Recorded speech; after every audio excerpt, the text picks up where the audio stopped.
أشهد أن لا إله إلا الله وحده لا شريك له وأشهد أن محمدا عبده ورسوله أما بعد فأعوذ بالله من الشيطان الرجيم بسم الله الرحمن الرحيم الحمد لله رب العالمين الرحمن الرحيم مالك يوم الدين إياك نعبد وإياك نستعين اهدنا الصراط المستقيم صراط الذين أنعمت عليهم غير المغضوب عليهم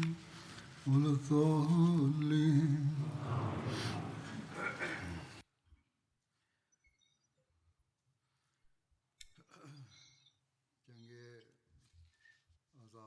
په جنگ احزاب کې د بنو قریظه له طرفه د لوز ماتولو نه پس د هغوی د قلاګانو د محاصرې ذکر روان و. دا محاصره دې لپاره و چې مسلمانانو ته نقصان رسولو او د لوز ماتولو سزا د هغوی له ورکړې شي. او د دې نور تفصیل داسې دی چې کله محاصره سخته شوه نو بنو قریظه د رسول کریم صلی الله علیه وسلم په فیصله د قلاګانو له لاندې راکوز شو.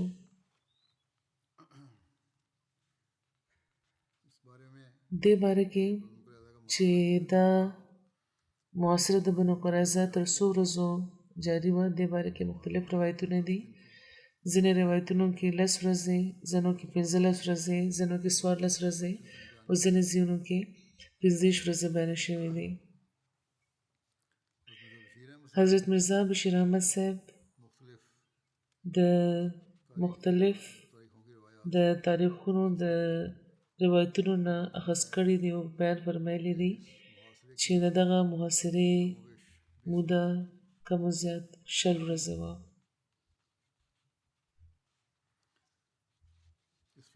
په دغه فیصله کې حضرت سعد بن معاذ حکم جوړ کړی شوی وو او د دې تفصیل دغه شان دی چې رسول کریم صلی الله علیه وسلم حکم چې ورکړو د یهودیانو د قید کولو نو هغوی په پړو وتړلی شو او د دغه کار نگراني حضرت محمد بن مسلمه کړې وه. ښځې او ماشومان د قلاګانو نه بهر راویستل شو، یو طرف ته کړی شو هغوی او په هغوی حضرت عبدالله بن سلام نگران مقرر کړی شوی وو. او سب چې د هغوی په قلاګانو کې وو مثلا وسله، سامان، کپړه وغیره دا راغونډ کړی شو. هلته هغوی ته 1500 تورې، 300 زرې، 2000 نیزې، 1500 د څرمنې ډالونه او نور ډېر شی سامان ملاو شوی وو. ډېر لوښي د شرابو، منګي او د نشې نور څیزونه ملاو شوي چې هغه ضایع کړی شو او ډېر اوښان او نور څاروي ملاو شوي چې دا ټول راغونډ کړی شو.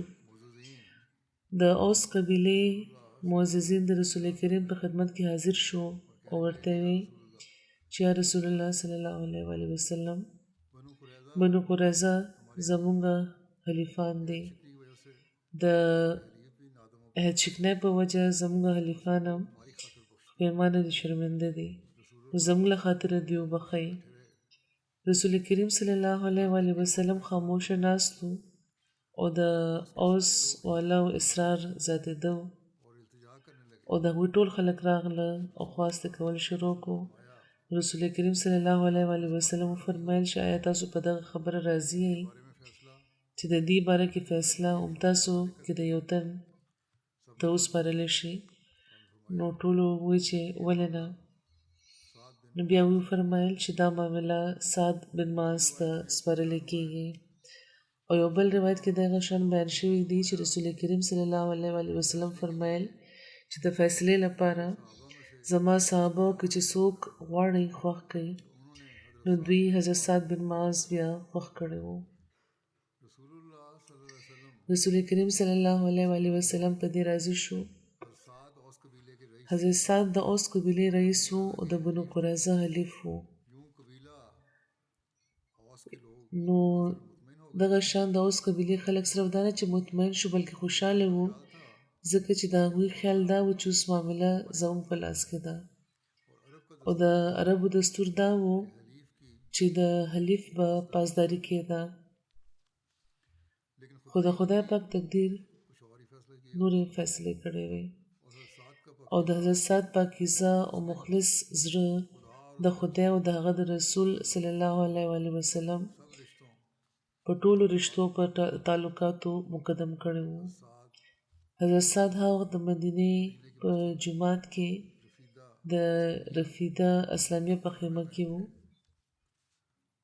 دا ښځه وه چې د زخمیانو ملهم پټۍ به کوله او په جومات کې د دوی یوه خیمه وه. رسول کریم صلی الله علیه وسلم حضرت سعد په دغه خیمه کې ایسار کړي وو چې د علاج معالجې نگراني او په سهولت دی د زخمیانو عیادت د بیا وکړی شي. چې کله رسول کریم صلی الله علیه وسلم معامله حضرت سعد بن معاذ ته وسپارله نو د اوس قبیلې خلک هغوی له ورغله. هغوی په یو خر سور که چې ځینې د کجورو د سرمن وه او ورله پاسه د اوسپنې ګدۍ غوړولې شوې وه او د دې واکم د کجورو د ریشو وو. حضرت سعد د وجود نه دروند وو. خلک د هغې ګیر چاپېره راغونډ شو ورته چې یا ابو عمرو رسول کریم صلی الله علیه وسلم د اوس د حلیفانو معامله تاسو ته سپارلې ده نو تاسو هغوی سره ښه سلوک وکړئ په هغې احسان وکړئ. په دې کې نور هم ډېر خلک راغونډ شو خو حضرت سعد خاموشه وو. او چې کله د خلکو اصرار زیات شو نو حضرت سعد وفرمیل چې اوس وخت راغلو چې زه د خدای پاک باره کې د یو ملامت کوونکي ملامت پروا ونه کړم. حضرت سعد رسول کریم صلی الله علیه وسلم له راغله او خلک هم رسول کریم سره ناست وو. چې کله د سعد بن معاذ راغله او په بخاري او مسلم کې دا دی چې کله هغوی د هغه جومات ته جوخت راغله چې پکې رسول کریم موجود وو او دا کم چې د بنو قریظه د محاصرې په وخت د لمونځ لپاره تیار کړی شوی وو. نو چې رسول کریم هغوی ولیده نو یې فرمایل شي د خپل سردار د عزت لپاره ودرېږئ. او یو روایت کې دی چې هغوی دا فرمایلی وو چې د خپل دغه بهترینه تن لپاره ودرېږئ. د بنو عبدالاشهل خلک وایي چې موږ د حضرت سعد لپاره 2 صفونه جوړ کړي وو ودرېدو او موږ کې هر تن هغوی ته هرکلی وی ان تر دې چې هغوی د رسول کریم په خدمت کې ورسېده او رسول کریم ورته وفرمایل چې یا سعد د دې ترمنځ فیصله وکړه. هغوی ورته عرض وکړو چې خدای او د هغه رسول صلی الله علیه وسلم د فیصلې زیات حقداره دی. نو رسول کریم صلی الله علیه وسلم وفرمایل چې بېشکه خدای پاک تعالی حکم درکړی دی چې ته د دې باره کې فیصله وکړه. د اوس خلکو ویل شروع کړو چې یا ابو عمرو رسول کریم صلی الله علیه وسلم ستاسو د حلیفانو فیصله تاسو ته سپارلې ده نو تاسو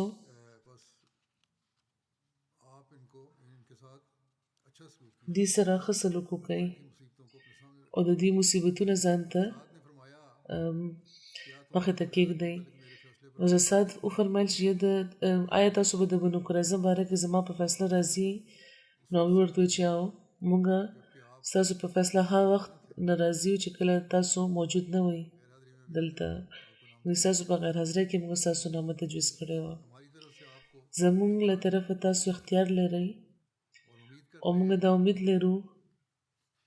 چې تاسو به په موږ احسان کوئ. لکه څنګه چې بل تاسو نه علاوه بل چا خپل حلیف بنو قینقاع سره کړی دی او موږ زموږ ترجم تاسو یې او موږ ستاسو د فیصلې نن ډېر زیات محتاج یو حضرت صاحب فرمایل چې زه به پوره کوشش کوم نو هغوی وې خلکو تپوس وکړو چې د دغه خبرې نه ستاسو څه مطلب دی چې پوره کوشش به کوم حضرت صاحب فرمایل چې تاسو د خدای د لوز د پیمان قسم خورئ چې زما فیصله به نافذه کېږي یعنې هغوی نه هغوی یو ځل بیا تپوس وکړل چې ښه د هغوی په ښه خبره ته نه واخلي نو هغوی ورته او نو بیا زه سات هغه طرف ته متوجه شو چېرته چې رسول کریم و او هغوی رسول کریم د جلال او د عظمت په وجه هغوی نه مخاطب کول دا وی چې د هغه ځای هلته ناس خلک هم دا لوز کوي د رسول کریم طرف ته هغوی اشاره وکړه نو رسول کریم او هغه خلک وی چې او بیا زه سادو فرمایل چې زه دې باره کې فیصله دا کوم چې دې کې چې کم بالغان دي سړي هغې دې ووژلی شي او ښځو ماشومان دې بندیوان کړي شي او مال دې تقسیم کړي شي او کورونه دې مهاجرو له ورکړي شي انصارو له نه انصار وی چې موږ د دې وروڼه یو او دوی سره وو نو هغوی فرمایل چې زه دا غواړم چې دوی د تاسو نه مستغني شي یعنې مهاجر دی څه په ازادانه طور کار وکړي خپل نو رسول کریم وفرمایل چې ستا فیصله د خدای پاک د هغه فیصلې مطابق ده چې کومه خدای پاک په اوو اسمانونو نمبره کړې ده او یو روایت کې دی چې رسول کریم حضرت سعد فیصلې باره کې فرمایلی چې د دغه فیصلې باره کې فرشتو د پیشنمي په وخت ماته ویلي وو او د دې تفصیل حضرت مرزا بشیر احمد صاحب داسې لیکلی دی چې آخر کم و زیات د 100 ورځو د محاصرې نه پس دغه بدبخت یهودیان یو داسې تن خپل حکم ومنلو او خپل کلانه د راکوزېدو باندې راضي شو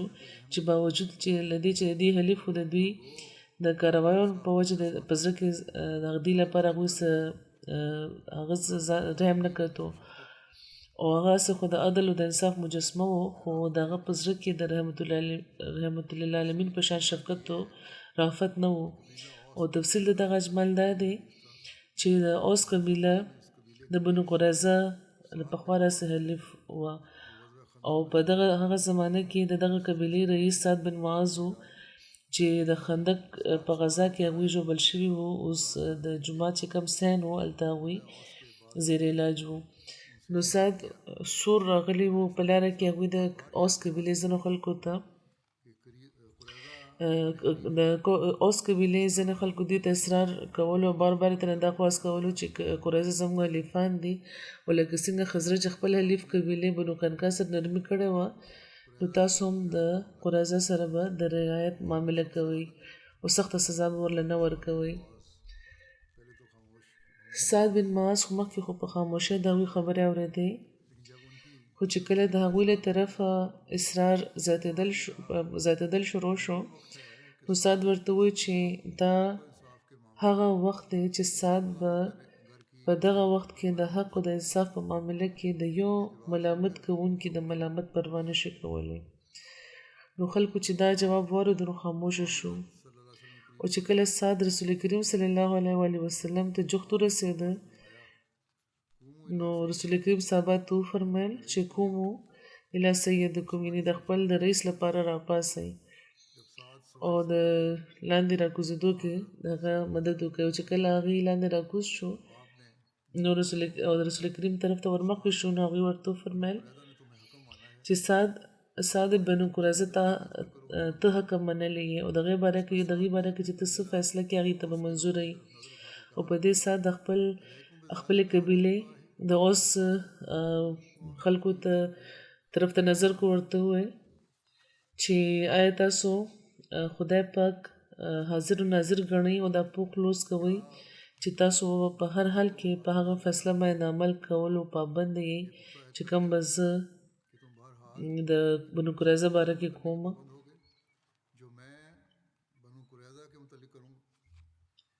نو خلکو ورته وویل چې او موږ دا لوز کوو بیا سعد هغه طرف ته اشاره وکړه چېرته چې رسول کریم ناست و چې وعلا من ها هنا یعنی هغه صاحب چې دلته تشریف لري آیا هغوی هم دا لوز کوي چې هغوی به بهرحال زما د فیصله مطابق د عمل کولو پابند وي رسول کریم صلی الله علیه و وسلم وفرمیل چې زه دا لوز کوم د دغه لوز نه پس سعد خپله فیصله واوروله هغه دا وه چې د بنو قریظه مقاتل یعنې جنګیالي چې کوم وي هغه به ووژلی شي او د هغوی ښځو ماشومان به بندیوان کړي شي او د هغوی اموال به په مسلمانانو کې تقسیمیږي رسول کریم چې دا فیصله واورېده نو بې سخته هغوی دا وفرمیل چې لقد حکمت بحکم الله یعنې ستا دا فیصله یو خدایي تقدیر دی چې ځنډېدی نه شو او د دغه لفظونو نه د هغوی مطلب دا و چې د بنو قریظه باره کې دا فیصله داسې حالاتو کې شوې ده چې په دې کې په صفات طور د خدای پاک تصرف ښکاري لګیا دی چې کار کوي او ځکه ستاسو د رحم جذبه دا څیز نشو دا فیصله نشوه ودرولی او دا واقعي سمه خبره ځکه چې د بنو قریظه ابولبابا خپل مشورې لپاره رابلل او د ابولبابا له خولې نه دا خبره راوتل چې سراسر بې بنیاده وه او د بنو قریظه له طرفه د رسول کریم حکم منلو نه انکار کولو په دغه خیال چې د اوس قبیلې خلک زموږ حلیفان دي او موږ سره به د رعایت معامله کوي سعد بن معاذ خپل حکم مقررول او بیا د سعد د حق او انصاف په لاره کې دومره پخېدل چې د عصبیت او د طرفدارۍ احساس بالکل د هغوی د زړه نه ختم شوی و او آخر د سعد له طرفه د خپل د فیصلې اعلان نه مخکې د رسول کریم نه دغه خبرې پوخ لوز اخیستل چې په هر حال کې به دغه فیصله مطابق عمل کیږي دا ټولې خبرې اتفاقي نشي کېدی او یقینا د دې په جبرتیا کې د خدای پاک تقدیر خپل کار کولو او دا فیصله د خدای پاک وه د سعد نه د سعد بن معاذ د فیصلې د تنفیذ باره کې نور لیکلي دي چې کله حضرت سعد فیصله وکړه نو رسول کریم صلی الله علیه وسلم په 9 ذوالحجه د زیارت په ورځ مدینې ته واپس تشریف یوړو په یو روایت کې دا دي چې 5 ذوالحجه و چې دوی واپس راغلي وو ابن سعد لیکلی دی چې رسول کریم صلی الله علیه وسلم په 9 ذوالحجه مدینې ته واپس راغلي وو د زیارت ورځ وه د قیدیانو باره کې هغوی حکم ورکړی و چې هغوی د مدینې ته راوړی شي راوستل شي او رسول کریم د حکم مطابق قیدیان د حضرت اسامه بن زید کور ته راوستل شوي وو ښځې او ماشومان د حضرت رمله بنت حارث کور ته راوستل شوي وو دا هم ویل کېږي چې دغه ټول خلک د حضرت رمله بنت حارث په کور کې بندیوان کړي شوي وو او رسول کریم د هغوی لپاره د کجورو د راوړو حکم ورکړی و نو هغه ټول بیا په ځمکه خورې کړې شوې او خلکو بې شمېره کجورې راوړې وې او ټوله شپه هغوی ښه خوړې یهودیانو یعنې هغه خوړې او وسله او سامان کپړې وغیره د حضرت رمله کور ته د راوړو حکم ورکړی شوی و او اوښان او چیلۍ هملته د ونو د لاندې د څرېدو لپاره پرېښودل شوی وې حضرت مرزا بشیر احمد صاحب فرمایي چې داسې ښکاري چې د بنو قریظه د بدعهدۍ او د غدارۍ او د بغاوت او د فتنه او د فساد او د قتل او د خورزۍ په وجه د خدای پاک د عدالت نه دا فیصله شوې وه چې د هغوی چې کم جنګیالي دي هغه به د دنیا نه ختم کړی شي نو په سر کې د رسول کریم صلی الله علیه وسلم ته د دغه غذا باره کې غیبي تحریک کېدل همدا ظاهري چې دا یو خدایي تقدیر و خدای ته دا منظور نه و چې د هغه د رسول په ذریعه دا فیصله جاری شي نو ځکه هغه ډېر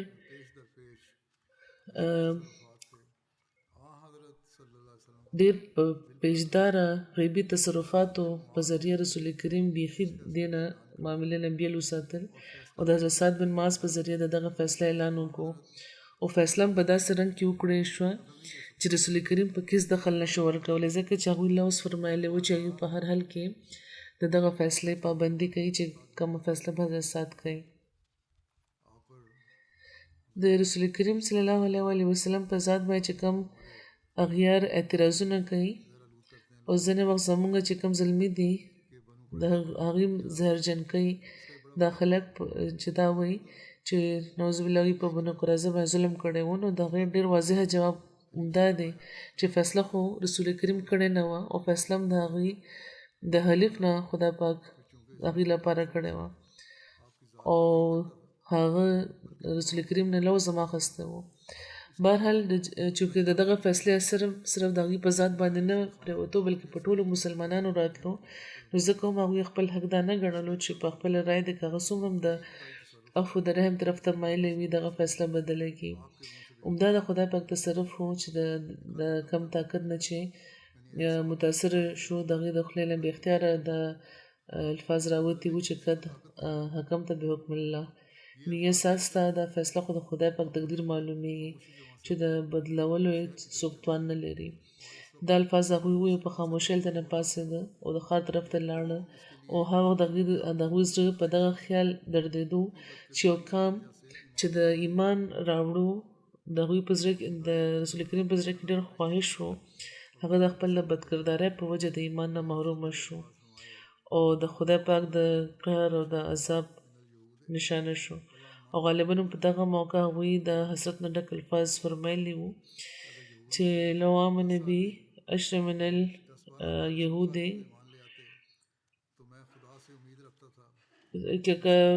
که په ما باندې یهودیانو نه لسو کسانو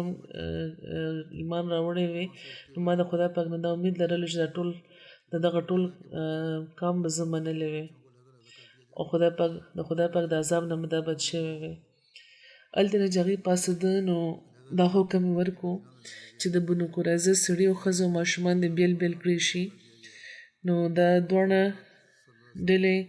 بیلې مدینې ته راوستل شوې وې او په ښار کې په دوو بیلو کورونو کې دوی راغونډ کړي شوي وو او د رسول کریم په حکم صحابه چې غالبا ډېر پکې په خپله وږي وو هغوی د بنو قریظه د خوراک لپاره ښه ډېره میوه راوړې وه او دا لیکلي چې یهودیانو ټوله شپه خوراک کولو او چې کله سهار شو نو مدینې په یو بازار کې د کند کېناستو حکم ورکړی شو چې د ابو جهم د دوی د کور نه تر اجار الزیت پورې کېناستلی شوي وو او بیا رسول کریم صلی الله علیه وسلم تشریف روړو هغوی سره نورو صحابه هم وو هغوی د بنو قریظه چې کوم سړي وو هغوی راوخته او د ډلو په شکل کې هغوی راوستلی کېده او په دغه خندق کې هغوی وژلی کېده او چې کله هغوی هلته روان کړي شوي وو نو هغوی کعب بن اسد ته وویل چې ستا څه رایه ده چې محمد رسول الله صلی الله علیه وسلم څه به کوي چې هغې نه تپوس وکړو یعنې کعب بن اسد ته وایي خلکو چې ستا څه رایه ده چې رسول کریم به څه کوي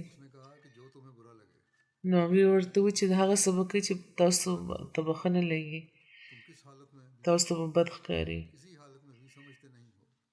تاسو تباه شي تاسو په یو حالت کې په خبره نه پوهېږئ څوک چې رابلي هغه پرېږدي نه او څوک چې لاړ شي هغه واپس نه راځي نو ځکه د قسم په خدای د هغې لپاره توره ده یعنې ستاسو د ژوند د بچ کېدو هېڅ امکان نشته ما دې نه بغیر بل څیز طرف ته تاسو رابللی وي خو تاسو د هغې انکار کړی و یهودیانو وویل چې دا د غوسې وخت نه دی که موږ ستاسو رای منلی وي نو موږ به د دغه لوز د ماتولو ارتکاب نه وی کړی چې کوم زموږ او د محمد ترمنځ و هویې بن اخطب وویل چې اوس دا ملامت پرېږدئ اوس تاسو نه به هېڅ نه لرې کېږي اوس بس د تورې لپاره صبر وکئ حضرت علي او حضرت زبیر بن عوام د یهودیانو په قتل مامور کړی شوي وو د ځینو روایتونو مطابق ځینې قیدیان د وژلو لپاره په مختلفو صحابو کې تقسیم کړی شوي وو د دې تفصیل حضرت مرزا بشیر احمد صاحب داسې لیکلی دی چې په بله ورځ سهار د سعد بن معاذ د فیصلې باندې عمل کېدو به نو رسول کریم یو څو کسان د دغه کار د کولو لپاره مقرر کړي وو په خپله هم هلته یو جوخت یو ځای کې هغوی تشریف کېښودو او که د دې لپاره چې که د فیصلې د اجرا دوران څه خبره پیدا شي چې پکې ستاسو د هغوی د رسول کریم د هدایت ضرورت وي نو هغوی د بغیر د څه توقف نه هغه هدایت ورکړی شي او بل دا هم که د یو مجرم باره کې د چا له طرفه د رحم اپیل وشي نو په دې کې هغوی فوراً څه فیصله بیا وکړی شي د سات د فیصلې اپیل په عدالتي رنګ خو د هغوی مخې ته نشي وړاندې کېدی خو د یو بادشاه یا د جمهوریت د صدر په حیثیت کې د یو تن باره کې څه خاص وجه د رحم اپیل هغوی ضرور اورېدی شو نو هغوی چې کوم رحم و د هغې د غوښتنې د لاندې هغوی دا حکم هم جاري کړی و چې دا مجرمان دی یو او بیل دی وجلی شي د یو د قتل په وخت د بل د ورسره موجود نه وي نو یو پکې راوستل کېدو او د سعد بن معاذ د فیصلې مطابق وجلی شوی و چې کله هوی بن اخطب د بنو نذیر رئیس چې راغلو نو رسول کریم طرف ته هغه کته او دا وی چې یا محمد ماته دا افسوس نه دی چې ما سره مخالفت ولې کړی دی خو خبره دا چې څوک چې خدای پاک پرېږدي نو خدای هم هغه پرېږدي او بیا خلکو ته وکتو دا وی چې د خدای پاک د حکم مخې ته بل څه لاره نشته دی او دا هم دغه حکم دی او دغه تقدیر دی همدغه شان کعب بن اسد چې کله وژل کېدو کعب بن اسد د قریظه رئیس و هغه چې کله د قتل میدان ته راوستی شو نو رسول کریم صلی الله علیه وسلم هغه ته اشارتا د مسلمانېدو تحریک وکړو نو هغه ورته وویل چې یا ابوالقاسم زه به مسلمان شوی وی خو خلک به وایي چې دا د مرګ نه وویرېدو نو ځکه ما پرېږدي چې زه په یهودي مذهب مړ شم د یو یهودي رفاع نومې د هغې د معافی ذکر ملاویږي دې باره کې حضرت مرزا بشیر احمد صاحب لیکلي دي چې یو بل یهودي و رفاع نومې هغه د یو رحمدل مسلمانې ښځې مینت کړی و خپل سفارش لپاره ودرولې وه او رسول کریم صلی الله علیه وسلم د هغې ښځې په سفارش باندې رفاع معاف کړی و نو هغه وخت چې د کم تن سفارش هم هغوی ته شوی و هغوی فوراً هغه بیا معاف کړی و او دا د دغې خبرې دلیل دی چې رسول کریم د سعد د فیصلې په وجه مجبور و ګینې د هغوی د زړه چې کم میلان و د هغوی د قتل طرف ته نه و دا ډېر په واضحه طور د هغه الزام جواب دی چې رسول کریم صلی الله علیه وسلم نعوذ بالله ظلم کړی و همدغه شان بیا کېده یعنې د بنو قریظه سړي داسې وژلې کېدان تر دې چې رسول کریم د هغې نه فارغ شو او تر ماښامه پورې هغوی داسې وژلې کېدو بیا هغه کندې په خاورو ډکې کړې شوې او دا هر څه د حضرت سعد بن معاذ د سترګو مخې ته شوي وو خدای پاک د هغوی دعا قبوله کړه او د هغوی سترګو ته یخوالی نصیب کړو په تاریخي روایتونو کې په ښځو کې صرف د نباته د تاریخ د روایتونو مطابق ښځو کې صرف نباته وژلې شوې وه چې د بنو قریظه د یو تن حکم ښځه وه او هغه یو مسلمان صحابي حضرت خلاد چې د بنو قریظه د کلا دیوال سره ناست و هغې باندې بره نه کاڼې راویشتې وو او وجلې وو د دغه قتل په سزا کې هغه قتل کړی شوی خو ځینې سیرتنګاران د دغه روایت سره اتفاق نه کوي د هغې په نظر کې د بنو نذیر یا د خیبر ځینې روایتونه د دغه واقع سره د ملاوېدو په وجه او د ځینې نورو قراینو په وجه د هغوی مطابق د دغه ښځې د قتل واقع سمه نه ده والله اعلم ریحانه بنت زید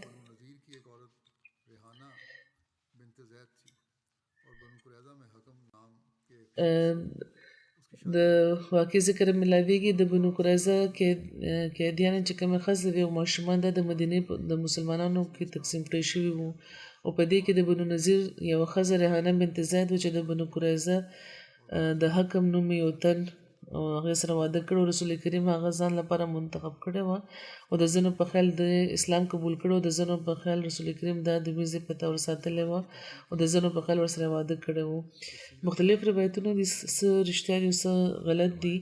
د دې مخکې وضاحت به وشي او د دغه روایت تحقیق چې وشي نو معلومیږي چې سیرتنګارانو ته په دې کې غلطي شوې ده اول خو دا چې دا روایت د واقع خلاف د وضعي دی او په دې کې څه حقیقت شته نو صرف دومره چې رسول کریم دا آزاده کړی و هغه خپل د مورګنۍ ته واپس تللی وه او ملته هغه مړه شوې وه او که په فرض محل دا روایت سم هم ومنلی شي نو نبي کریم صلی الله علیه وسلم هغې سره واده کړی و دا نه چې د وینځې په توره ساتلې وه نو حضرت مرزا بشیر احمد صاحب د دې په تفصیل کې لیکلي دي چې د ریحانه غلطه واقعه دا یو عنوان دی چې ځینې مورخین لیکي چې د بنو قریظه په قیدیانو کې یوه ښځه ریحانه وه چې رسول کریم د وینځې په طور ځان سره ساتلې وه او دغه روایت په بنیاد باندې سر ویلیم میور د رسول کریم خلاف ډېر زړه خوږونکې خبرې کړې دي په دغه موقع خو حقیقت دا دی چې دا روایت بیخي غلط او بې بنیاده دی اول خدا چې د صحیح بخاري چې د کم روایت حواله برابر کړی شوی ده چې پکې دا بیان شوی دی چې رسول کریم د بنو قریظه قیدیان په صحابو کې تقسیم کړي وو هغه دغه روایت غلط ثابت دی که رسول کریم سره قیدي ښځه ځان خپل کور لپاره بیله کړې وه نو طبعا په دغه موقع د بخاري په روایت کې د ذکر هم پکار و چې وی خو بخاري کې د دې اډو اشاره هم نشته او دین علاوه په نورو روایتونو نه دا سم ثابت دي چې ریحانه په هغه قیدیانو کې شامله وه چې رسول کریم د احسان په طور پریښي وو او نه پس ریحانه د مدینې نه لاړه او د خپل مور کور ته د مور په خاندان کې بنو نذیر ته تللی وه بیا ملته وه او علامه ابن حجر چې د اسلام ډېر لوی محققینو کې شمیرل کېږي هغوی هم دا روایت صحیح ګرځولی دی خو که دا که ومنلی شي چې ریحانه رسول کریم صلی الله علیه وسلم په خپل سرپرستۍ کې اخیسته وه نو بیا هم یقینا هغه د هغوی اهلیه وه وینځه نه وه نو کومو مورخینو چې د ریحانې باره کې دا روایت کړی دی چې رسول کریم هغه په خپل سرپرستۍ کې اخیسته وه نو پای کې اکثر ورسره دا صراحت هم کړی دی چې هغوی هغه ازاده کړی او ورسره واده کړی و نو ابن سعد په یو روایت په خپله د ریحانه د زباني نقل کړی دی چې پکې هغه دا بیانوي چې رسول کریم زه ازاده کړم او بیا زما د مسلمانېدو نه پس هغې ما سره واده کړی و او زما مهر 12 وقیه یعنې 40 درهم مقرر شوی و او ابن سعد د دغه روایت په مقابله کې هغه بل روایت چې پکې چې ورباندې سر ویلیم میور بنیاد ایښی دی په صراحت غلط او د واقع خلاف ګرځولی دی باقي دا مشکوک روایتونه دي بهرحال او لیکلي چې د علم خاوندان همدا تحقیق دی نو وړومبی خو لکه څنګه چې د بخاري د روایت نه دا استدلال کېږي او صحابه کې تصریح شوې ده چې رسول کریم ریحانه په خپل سرپرستۍ کې اخیستې نه وه بلکې ازاده کړې وه او دې نه پس هغه خپل خاندان ته تللی وه هلته واده شوی وه بل دا که دا روایت تسلیم هم کړی شي چې رسول کریم هغه په خپله سرپرستۍ کې اخیستې وه نو بیا هم رسول کریم هغه ازاده کړی وه او ورسره یې واده کړی و د وینځې په طور هغوی نه وه ساتلې لکه ځینو خپل یو روایت کې ځینو خلکو لیکلی دی تر کومه دا خبره صحیح ده خو دا خبر دی خو دې نه علاوه دا خبره هم یاد ساتل پکار ده چې د ریحانه په نامې او حسب نسب او د قبیلې وغیره باره کې چې کوم روایتونه دي کې دومره اختلاف دی چې د هغې د وجود باره کې شک کول غالبا غیر معقول نشي ګڼلی کېدی په خاص طور چې دا خبره د نظر وړاندې وساتلی شي چې هغه د یو داسې تن ښځه بللی کېږي چې دنیا کې یقینا د ټولو نه زیات تاریخي تن دی والله اعلم او د غنیمت د مال د تقسیم باره کې تفصیل دا دی چې کله مال غنیمت راغونډ کړی شو نو رسول کریم د کجورو برخه کړی و تقسیم یې کوه په دغه غذا کې 16 اسونه وو د یو اس لپاره 2 برخې او د دغه چې کوم شاسوارو هغه لپاره یوه برخه او د پیاده لپاره یوه برخه مقرره کړې وه 1000 ښځې او ماشومان قیدیانو نو رسول کریم د مال غنیمت تقسیم کولو نه مخکې د هغې خمس راویستی و د قیدیانو یې 15 برخې کړې وې هغې کې خمس هغوی ساتلی وو هغې کې به هغې بیا ازادول او هبه کول او خادمان یې جوړول همدغه شان د کجورو نه هم هغوی خمس راویستی وو او د هر یو څیز هغوی خمس راویستی او بیا یې تقسیم کړی وو او د دې کې د هر چا د برخې لپاره به قراندازي کېده او چې کومه برخه د قراندازۍ کې د خمس راوته هغه به واخیسته او حضرت مهمیه بن جزه زبیدی هغوی په خمس باندې نگران مقرر کړي چې هغې ته بیا څلور او بیا هغوی باقي چې کوم څلور برخې هغه تقسیم کړی وي. رسول کریم صلی الله علیه وسلم هغه ښځو ته دا مال ورکړو چې د جنگ په وخت حاضر وي. په دې کې حضرت صفیه بنت عبدالمطلب، حضرت ام عماره، حضرت ام سلید، حضرت ام علا انصاری، حضرت سمیرہ بنت قیس، حضرت ام سعد بن معاذ، حضرت کبشہ بنت رافع شامل ہو. رسول کریم صلی الله علیه وسلم حضرت سعد بن عبیده د یو ډلې سره د خمس اموال یعنی قیدیان وغیره خرڅولو لپاره شام طرف ته لیږلي وو چې د دې په بدل کې وسله او اسونه دې په بیه واخلي او راوړي. او په یو روایت کې حضرت عثمان بن عفان او حضرت عبدالرحمن بن عوف په دې کې یوه برخه په بیه اخیستې وه. خو یو رایت دا هم ده چې دا ټول قیدیان په مدینې کې ساتلی شوي وو، هېڅ چېرته هم نه وو لېږلي شوي. بیا ورو ورو د احسان په طور نبی کریم صلی الله علیه وسلم دی رها کول هم. نو حضرت مرزا بشیر احمد صاحب چې خپل کم تحقیق کړی دی مختلف د تاریخ کتابونو نه، هغوی لیکي چې ښځې او ماشومان چې د سعد د فیصلې مطابق بندیوان کړي شوي وو،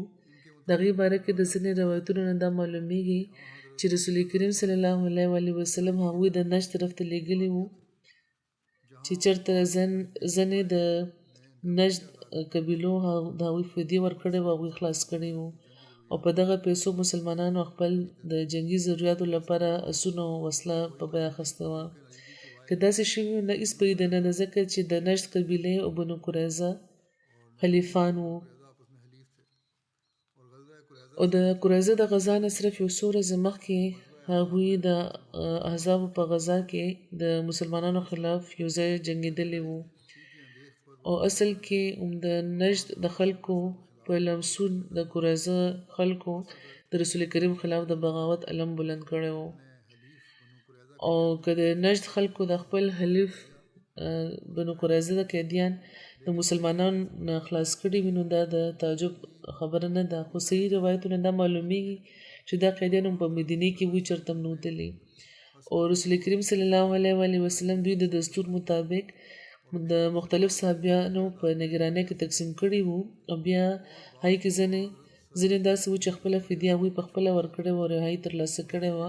او ځینې رسول کریم د احسان په طور پرېښې وو. او بیا دا خلک وروستو ورو ورو په خپله رضا هغوی مسلمانان شوي وو. په دې کې عتیق قرظي، عبدالرحمن بن زبیر بن باتیه او کعب بن سلیم او محمد بن کعب نامې په تاریخ کې محفوظ دي، دا ټول مسلمانان شوي وو. او دې کې چې کوم مؤخر ذکر دی یعنی محمد بن کعب، دی خو ډېرې لوی درجې مسلمان تیر شوی دی. دا ښځې چې کومې تقسیمې شوې وې یا خرڅې شوې وې، په دغه موقع رسول کریم صلی الله علیه وسلم یو داسې حکم ورکړی و چې د هغوی د رحمت، د وسعت او د ښځو د محسن په طور د زرینو اوبو سره د لیکلو قابل دی. هغوی دا فرمایلي چې کومه ښځه هم تقسیم کړی شي یا خرڅه کړی شي، که هغې سره وړوکی ماشوم وي یا هلک یا جنۍ، نو هغه به د هغې مور نه بیل کېږي تر څو چې هغه بالغ نه شي. او کوم داسې که دوه وړې خویندې وي، نو تر څو چې هغې بالغې شوي وي هغې به نه جدا کېږي.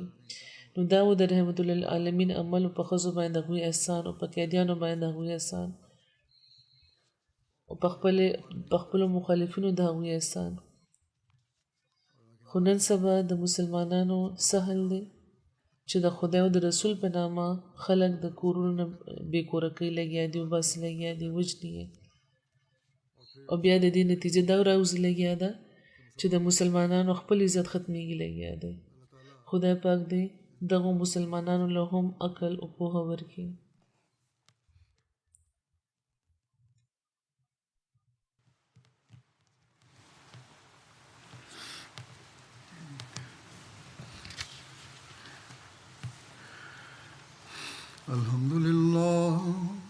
الحمد لله نحمده ونستعينه ونستغفره